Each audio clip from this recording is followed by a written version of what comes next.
1991 оны 3 дугаар сарын 4-ний өдөр цагдаагийн ерхий газрын дарга дотоодын цэргийн командлагч хошууч генерал Пүрв Б-дроп 72 дугаартаа тушаалаар цагдаа 91 тэмцээн явуулах тухай тушаалыг гаргасан байдаг. Ингэж анхудаа цагдаа дотоодын цэргийн байгууллагын алба хаагчдын ур чадварыг дээшлүүлэх, бие бэлдрийн өв тэгш хөгжөөлөлд хууль эрх зүйн өндөр мэдлэг, галз зэвсэгтэй харьцах, түүнийг эзэмших, ашиглах, машин техник уран жолоодох зэрэг алба хаагчдын мэрэгжлийн ур чадварыг дээшлүүлэх, албаны бэлэн байдлыг хангах зорилгоор зохицолбор тэмцээн зохион байгуулагдаж ирсэн байна.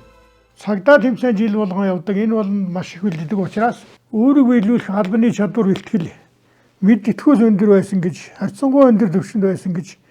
шууд хэлдэг хүндээ. 7 жилийн дараа дахин зохион байгуулагдаж буй цагдаа бэлтгэл жилд 2023 тэмцээнд Төв орон нутгийн 46 багийн 138 тамирчид карате, байлдааны самб, биеийн тамирын тэмцээн, ойрын зайн гүйлт, хэрэглэлийн гимнастик, туухаа өргөх, гранат шидэх, 3000 метрийн гүйлт, радио станцаар холбоо барих, замд тохиолдсон хөдөлгөөнд байг гар буугаар мэргэн буудах, автомашин, мотоциклийн уран жолоодлого, замын хөдөлгөөний дүрмийн мэдлэг, бие хамгаалах, тусгай хэрэгсэл, хэрэглэх, дадлах чадвар, жигсаач байдлын үзүүлэлт зэрэг мэдлэг чадвар, авгаал самбаа, хүч чадал, зориг төвчээрээ шалган өрсөлдөх юм.